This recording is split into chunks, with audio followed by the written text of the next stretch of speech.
Dalam nama Bapa dan Putra dan Roh Kudus. Amin. Bapa di surga,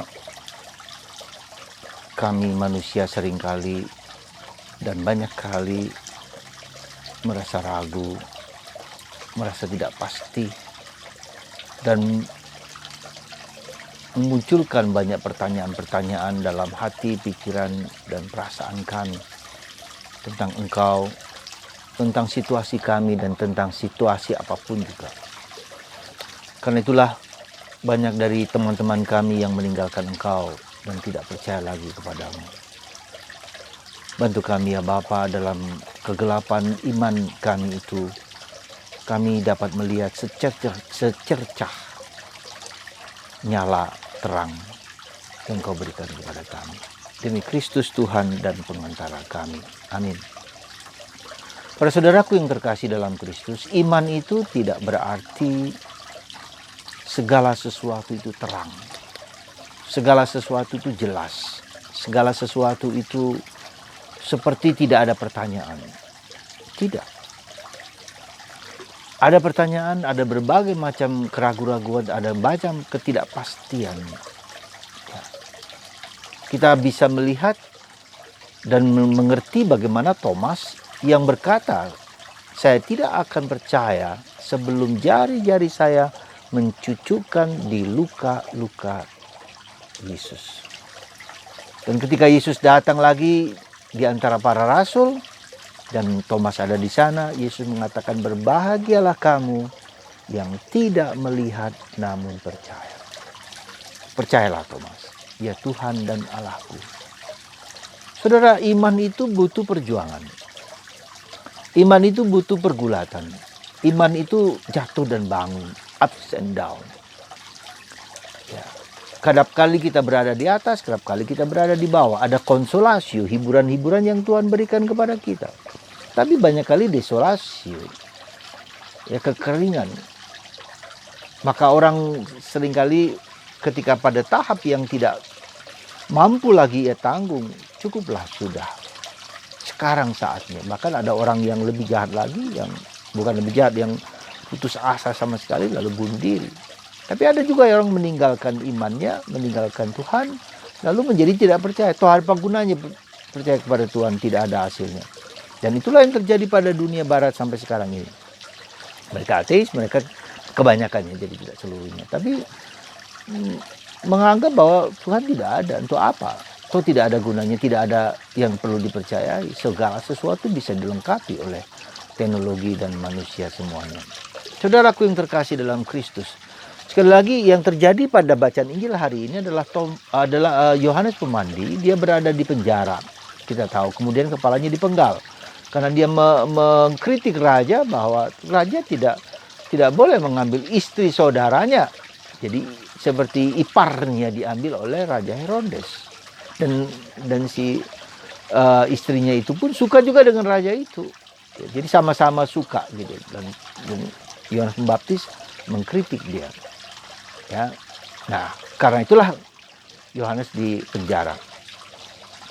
Nah, pada saat di penjara ini kita tahu pasti ada problem, ada keraguan, ketidakpastian ketika orang berada dalam titik zero, dalam titik di bawah, dan berada dalam kesulitan, dalam penderitaan dan segala macam yang tidak mampu ia mengerti, maka ada keraguan. Yohanes mengutus 2 muridnya untuk datang kepada Yesus. Apakah benar engkau adalah Mesias yang dinanti-nantikan atau ada yang lain? Nah, kebetulan Yesus sedang mengadakan banyak mukjizat.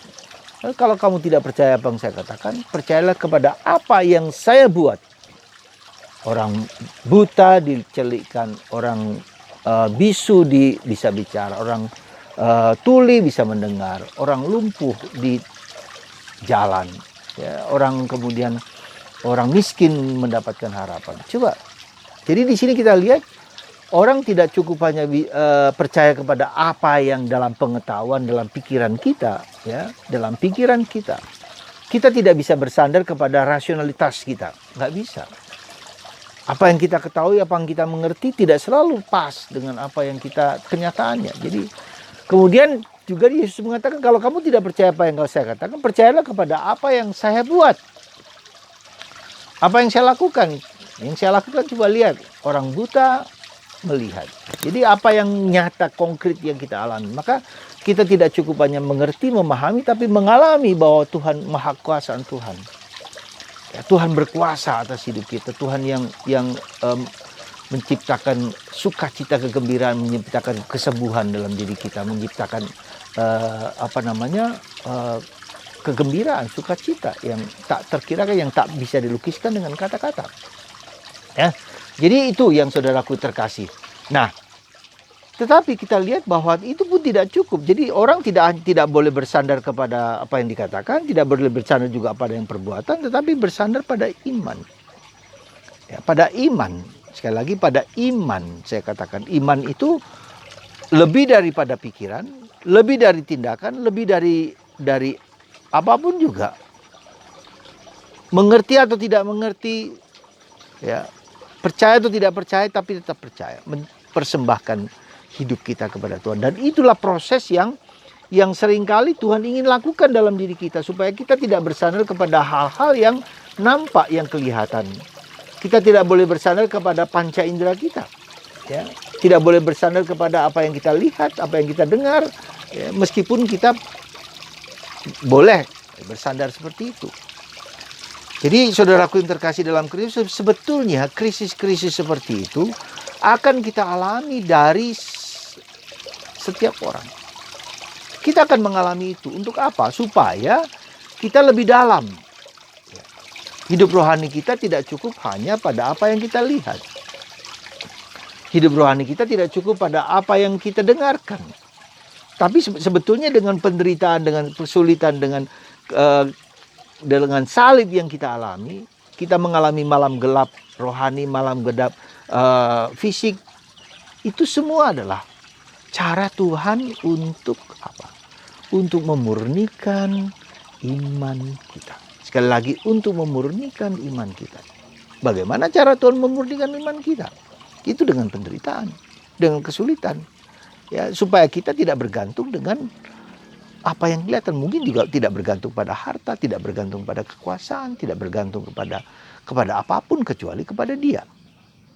Ya, jadi sekali lagi, saudaraku yang terkasih dalam Kristus, Tuhan sebetulnya dengan keraguan, dengan ketidakpastian, dengan penderitaan itu, ingin supaya kita hanya bersandar kepada Dia saja. Kepada kata-katanya, kepada sabdanya, kepada pribadinya. Ya, itu jadi demikian, sebetulnya itulah proses beriman kita, ya. Proses beriman kita itu adalah proses di mana Tuhan ingin mengandalkan bukan kepada diriku tetapi kepada Dia.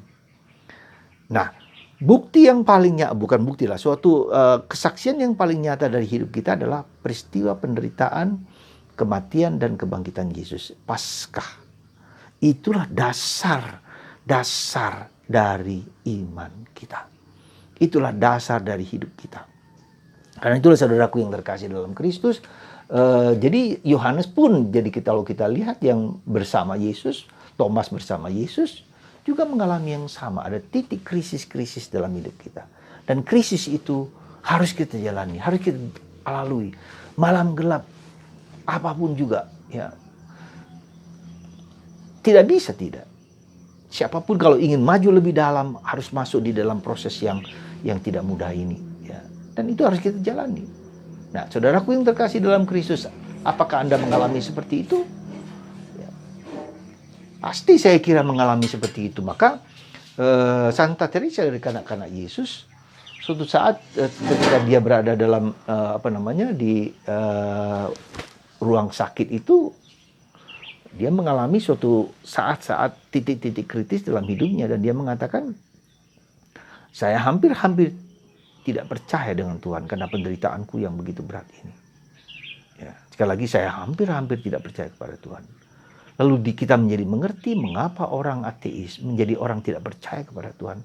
Ya, karena di titik-titik seperti ini, ya, dia tidak mampu dia menggunakan, mendasarkan kemampuan-kemampuan manusiawinya, kemampuan-kemampuan teknologinya, bahwa dia bisa melakukan segala sesuatu dengan teknologi, dengan kemampuan manusiawi. Ya. Tidak butuh Tuhan. Saudaraku yang terkasih dalam Kristus, kita dibimbing oleh Yohanes Pemandi di hari-hari ini. Kita tahu ada proses perjalanan rohani kita. Ya. Maka apa yang saya katakan penting bagi Anda dalam hidup ini adalah bahwa kita punya pembimbing rohani. Untuk apa? Untuk membagikan apa yang menjadi kepergulatan kita. Ya. Pembimbing rohani yang di dunia yang mengerti, memahami, katakanlah bahasa yang sekarang coaching iman. Coach, ya. Pembimbing yang menuntun kita supaya kita tetap berjalan dalam keadaan yang situasi yang berat, dalam gelap. Ya, kerap kali kita tidak punya harapan. Ya, meskipun kita tahu kita baca kitab suci, kita berdoa rosario, kita punya Bunda Maria, kita punya Yesus, apapun, tetapi secara manusiawi kita butuh seorang yang dapat menolong, mencerahkan pemikiran-pemikiran kita, meskipun kita harus berjalan. Ya. Dan itu pahit. Dan itulah perjalanan rohani kita. Saudaraku yang terkasih dalam Kristus, semoga keraguan-raguan Yohanes akan Yesus juga menjadi ketika kita mengalami keraguan itu, kita tetap bertahan, kita tetap berjalan, kita tetap yakin, kita tetap bersandar hanya kepada Tuhan Yesus. Dan Yesus pun juga begitu. Jangan ada kira bahwa Yesus juga tidak mengalami seperti itu di titik-titik kritis dalam hidupnya. Di Getsemani, ya, mengalami penderitaan yang begitu mengerikan. Ya.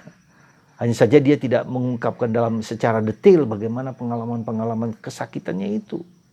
Tapi bisa dibayangkan, bisa dimengerti bagaimana salib itu, bagaimana mahkota duri itu diletakkan di kepalanya, bagaimana dia luka-luka dalam tubuhnya, dalam jalan salib yang bisa kita lihat itu.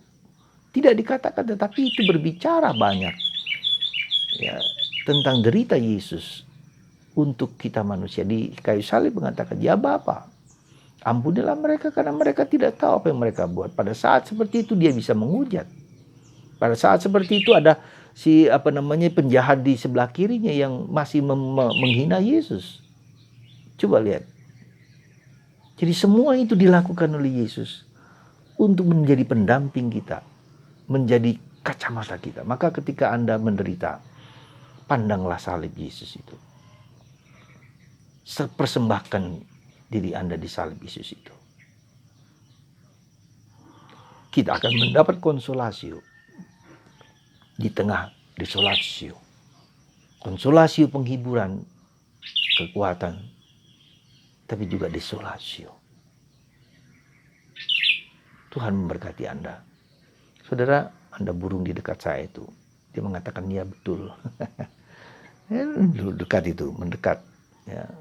Terima kasih burung, kau datang untuk menghibur dan menguatkan kami. Engkau menghibur dan menguatkan kami dengan nyanyian-nyanyianmu yang indah di pagi hari itu. Dia memakan salah satu biji buah-buahan yang ada di dekat sini. Terima kasih Tuhan. Semoga berkat-Mu melimpah kepada Anda semua, bagi Anda yang sakit, yang menderita, yang sakit apapun, tak COVID-19 atau yang sakit kanker yang tak terkirakan sakitnya, tetap dikuatkan, diteguhkan oleh salib Yesus. Salib Yesus. Seperti Santo Yohanes Pemandi, tetap percaya kepada Yesus meskipun dia berada di penjara, mengalami penderitaan, dan akhirnya kepalanya dipotong. Tuhan memberkati Anda, menyembuhkan Anda dalam nama Bapa dan Putra dan Roh Kudus. Amin.